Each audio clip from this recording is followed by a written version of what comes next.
Good evening, I'm Dennis Ward, and this is Face to Face.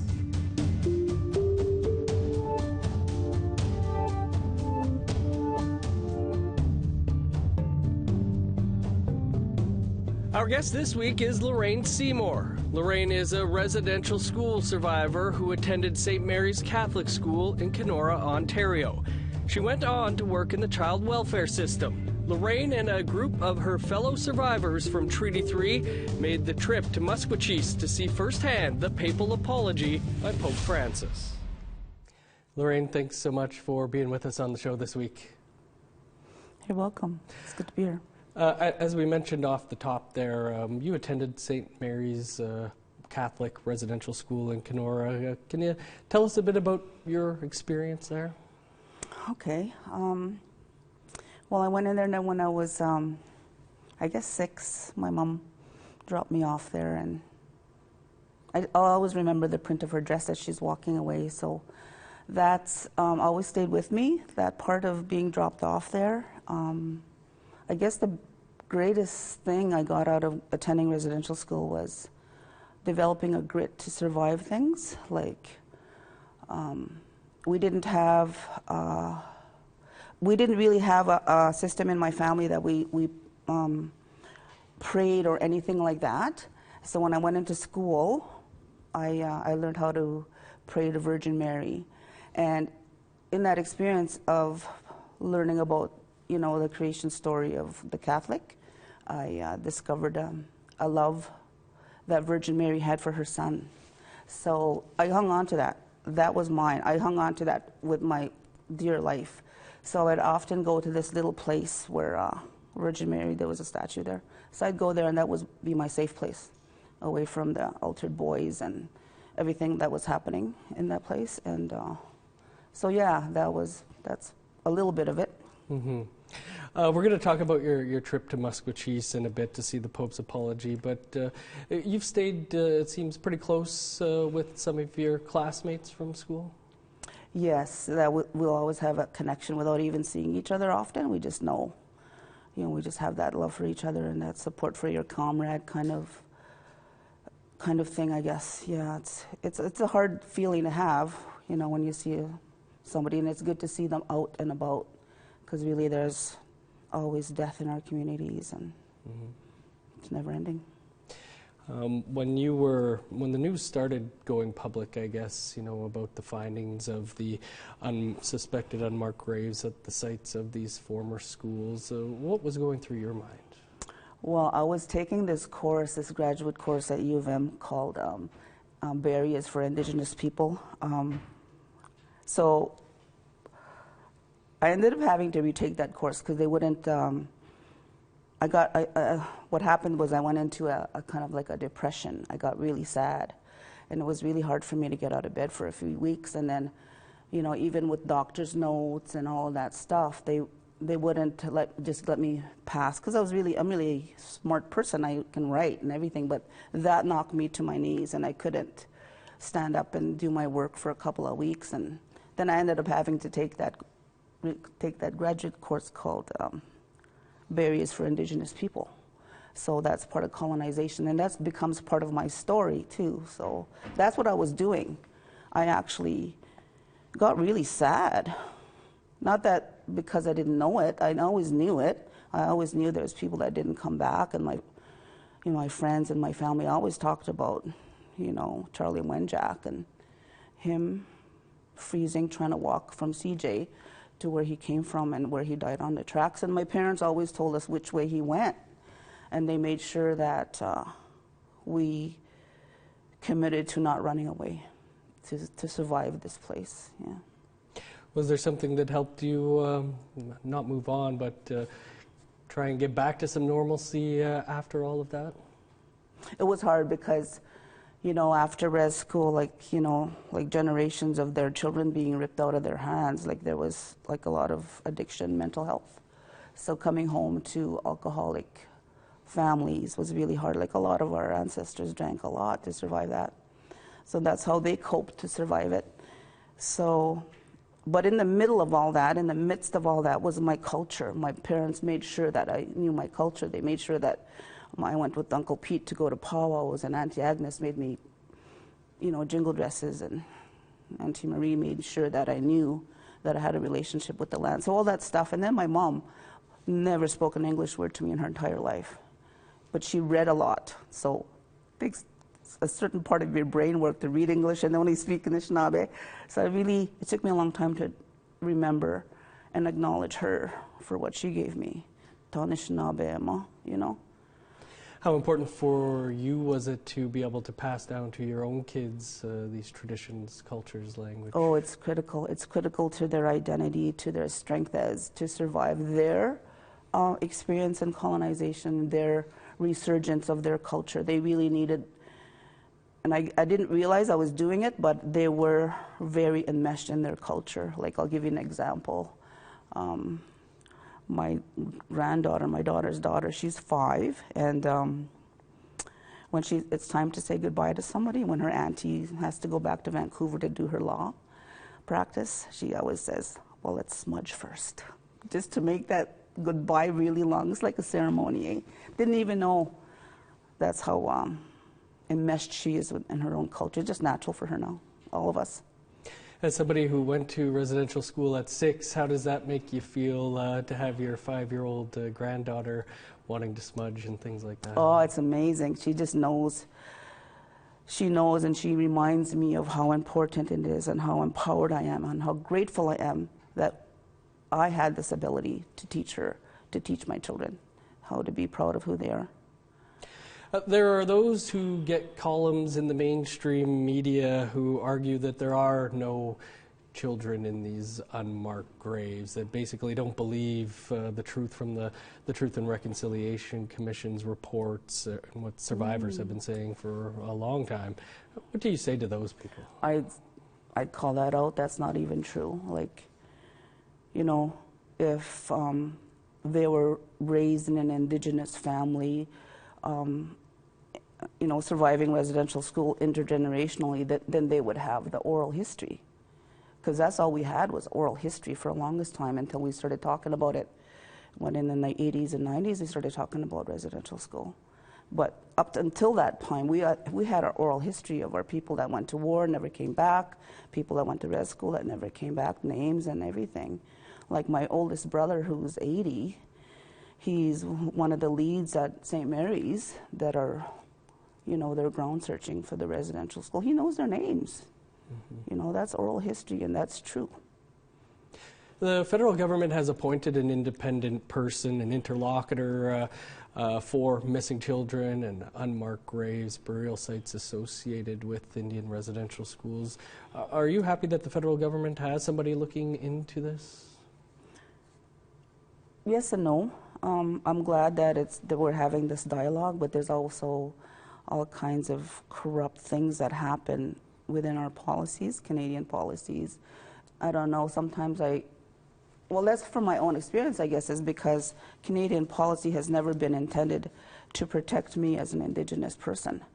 So that's usually the lens I look at any kind of policy development, any kind of agency that's coming abroad. Even if they are Indigenous people that are running these places, they still, I find, what I'm discovering is that these Indigenous leaders are creating space for pretend Indians in these agencies, and that's my biggest thing right now, is like, be a good leader and protect my Indigenous space, to make good money, to raise my children in a good way and not always be intergenerationally impoverished.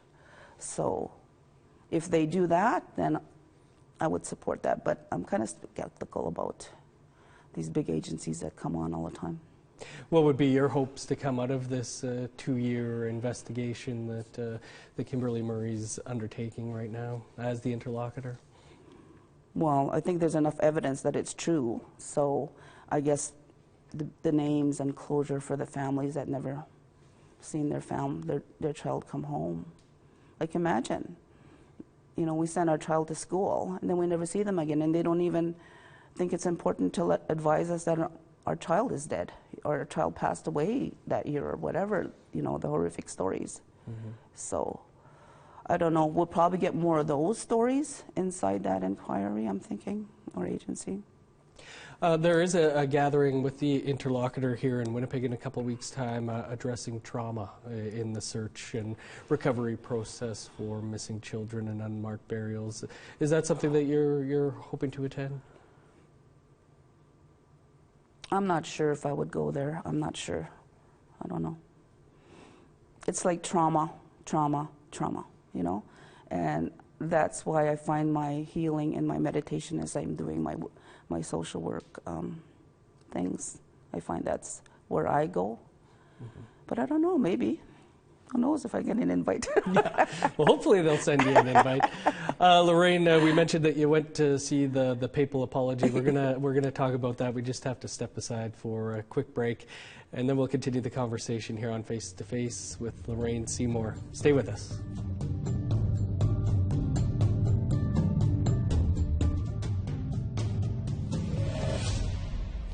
Welcome back to Face to Face. Our guest this week is Lorraine Seymour, a residential school survivor from the St. Mary's Institution in Kenora, Ontario.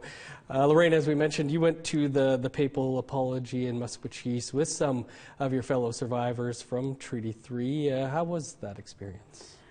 It was really good for me. I have great memories of that place, and you know, having conversation with the people I went to residential school with, and just being in their presence. There was about 19 of us, I believe, and we stayed in the same hotel, and we had breakfast together, and we hung. We just hung just to be together, and we were quite excited to catch that bus to go see the Pope. I don't know. We were just like little kids on the bus taking pictures, and because I don't know, somehow it changed the memory. There was a big memory back in the day about the buses, you know, going to res school. So that part I remember very vividly, and my relationship with, you know, some of the ladies I went to school with. We just hugging each other tight. We just locked arms, and we stayed that way, wait for the whole grand entry. And the thing about the grand entry is, as survivors, we were like being pushed back, you know, and a couple of times I had to kind of just insert my space in there and say, you know what, I think I'm allowed to be here, you know. And that's the thing about being, for me as a residential school survivor, is am I allowed? Am I going to be called out? You know, and having to say, okay, this is my space, and I want to take it, and I'm going to feel good taking it. So that's a lifetime thing. Good for you. One of the things that you had mentioned to me shortly after the apology was that bus ride and reclaiming that ride on the bus for you and the survivors. Can you talk about that? Okay. I don't know. We just had a good morning. We had there were some people late for the bus, and we were kind of like teasing about it, and you know, we were kind of like, okay, she's late for the bus. She's not going to make it, but she ended up coming anyway. She came by taxi. It was a really long ride. But we had fun. We stopped for coffee a couple of times. And I guess the thing is my brother, because when I talk about my brother, him and I are very close in age. When I talk about him, it goes right back to when I was 6. Our relationship has been fragmented and chopped up over the years, but we always love each other. But anyway, when I was 6, and Anishinaabe, he had an Indian name. He had his own Indian name. And I didn't know his English name when we went to res school. So we went there, and I was calling him by his Indian name. And him and my other brothers came and gave me real heck, like scared me. Do not use his Indian name here.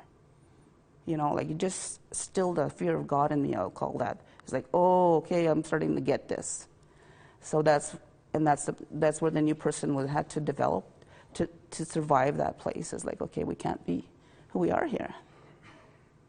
So anyway, my brother, with my relationship, we just kind of hung out together, and, you know, he loves me and I love him, and we're open about it now. Well, one of your stories from the papal visit that has stuck with me was when you told me that you and your brother told each other that you loved each other for the first time during that apology. Yeah. Yes, that was the first time he used the words. I think the behavior in our lifetime has always showed it, but for some reason I needed to hear it in English. I don't know why. Like that's probably my colonization piece, but Zagin is I love you. I've always been told that in my language. So there was that, like, why? And I had to do some serious reflecting on that. Why did I need to hear that in English for me to know that my brothers love me, you know? So there was some growth. Was the papal apology important for you? Yes, I thought it was. I thought it was really important that he show up and I see him. I lay my eyes on him. Yeah, and and the controversy about the headdress, and I didn't really get too involved in that part. What more would you like, or is there more that you would like to see from the Catholic Church? Money. I want to get paid for I want to be compensated for what happened to me in res school, what happened to me afterwards too. Apparently they're exempt from having to acknowledge and give me compensation for my experiences. Like everything happened in there, everything you could imagine happened in that place. So that matters, like and then having to raise my children in poverty, like that shouldn't have happened. I should be having a house, I should be retired in Florida or something like that. But I'm still struggling to pay for things. Like it shouldn't be that way. This is my land. This is, what I'm saying is like, there's an advocacy part that my children carry on with. Good to carry on. Is there more, Lorraine, you want the federal government to be doing? Yeah, I think more land-based funding.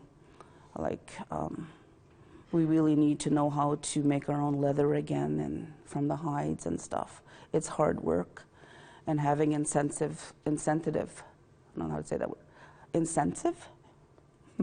Having a way, an easy access way for our children to learn how to make hides, make their own stuff. Because that's where I'm at in my healing. It's like I want to go back and learn how to do that. I used to remember doing beavers, when my dad putting the beaver to hide, but then it stopped. And now there's hardly anything. And if you want to get a really good hide, it's really hard nowadays. Mm-hmm. That's important stuff. Right. Lorraine, much more important things to talk about here. We're just going to step aside for one last break, and then we'll continue the conversation here on Face to Face with Lorraine Seymour.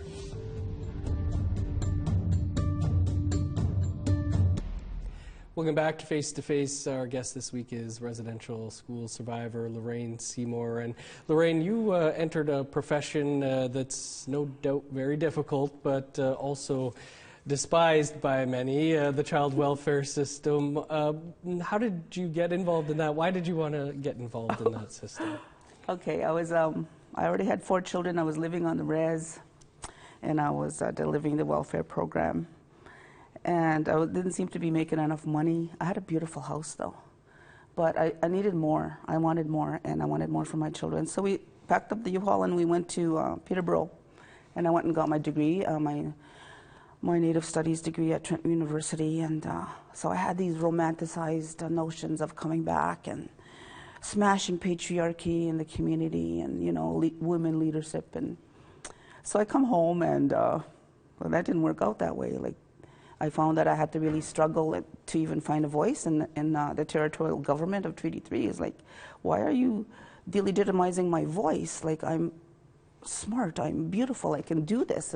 But, I wasn't given that opportunity in the leadership positions or, the politics there. So there was jobs for social workers. So I knew I can get a job as a social worker with a degree. So 25 years later, here I sit. I practice a lot of social work here in the city, Alberta, Ontario, and I had a lot of children here in Winnipeg. And there was a lot of good protection concerns, but there was some times where if I would have had more supports, the children could have stayed home. Mm-hmm. And this was where protection was the thing, not prevention. I think we're now moving more into prevention. So I did that for a long time, and then the children in the CFS agencies always wanted their identity. They're always looking for helping me. How do I find my identity? Well, I could teach you how to make moccasins. So that's how we started. Every Tuesday for how many years? I taught the children in care how to make moccasins. So that opened up the window for them to find their culture, maybe, I'm hoping. I think it happened that way. So anyway, that's happened, and then I just got tired of it. getting any better. Like, the birth alerts were still so active, and it was breaking my heart more and more. So I decided I should go back and get my MSW, and that's what I'm doing. And then in my MSW research, I'm doing Beading is Healing research on how beading helps address intergenerational trauma, Indian residential school trauma, colonization, and how to help with that meditation, how to heal from it. It's hard work. It's not just stitching. It's not just making trinkets. It's deep ancestral knowledge searching. And I did want to talk to you about that because you are very passionate about beading as healing, and you're kind of touching on it there. But why is that something that remains a passion for you? Because it helps. It helps people have easy access to their culture. You know, it's an arts-based approach. It's an ancestral knowledge approach. It's a traditional approach. You could use all kinds of ways to get to that beading. But once you get there, there's things that happen. You can't help it. Things that happen, ancestors come around and they start helping you work through things as you're connecting with yourself through your hands. Great stuff. Lorraine, you know, a lot of people, going back to the social work and the child welfare system, a lot of people compare this child welfare system to residential school. Is that a fair comparison? I think it is. Yeah, it's just that we don't have the building anymore, or the institution. The residential school, as I grew up calling it, now it seems to be called more the institution, which it was a prison. But now we have group homes, and we have specialized foster homes that are pretty much, they do their best, but you know, we need to help the families. We need to help the moms keep their babies. We need to help the young moms create a strong identity in themselves. So it's really hard decolonizing. Mm-hmm. Lorraine, we're super short on time here, but I want to end on a high note and with your moccasins here. Hopefully we can get a shot of them. Can you tell us about the mocks that you're rocking, specially made for this? These are called split-toe moccasins. And these are the kinds our ancestors used to wear. They're split toes, eh? They're different from the regular slipper kinds. There's a split toe. These are the kinds they used to wear to go to war. They're split, pointy. And I made these. It took me a couple of years to work on these. I worked through a lot of stuff on these moccasins. And I just thought this week would be great. Rock the mocks, you know, and my children all have moccasins, and they should all be rocking them. Well, we're glad you did. They're absolutely beautiful. Lorraine, we're out of time, but thanks so much for coming in and sitting down with us. I'm glad we were able to finally get this episode done. That is all the time we have for this week. You can catch up on any episodes you may have missed by visiting our website, aptnnews.ca. This episode and all of our past episodes are also available as podcasts. You can find those wherever you download your podcasts. I'm Dennis Ward. Thanks for tuning in to Face to Face. Have a great night. We'll see you back here next week.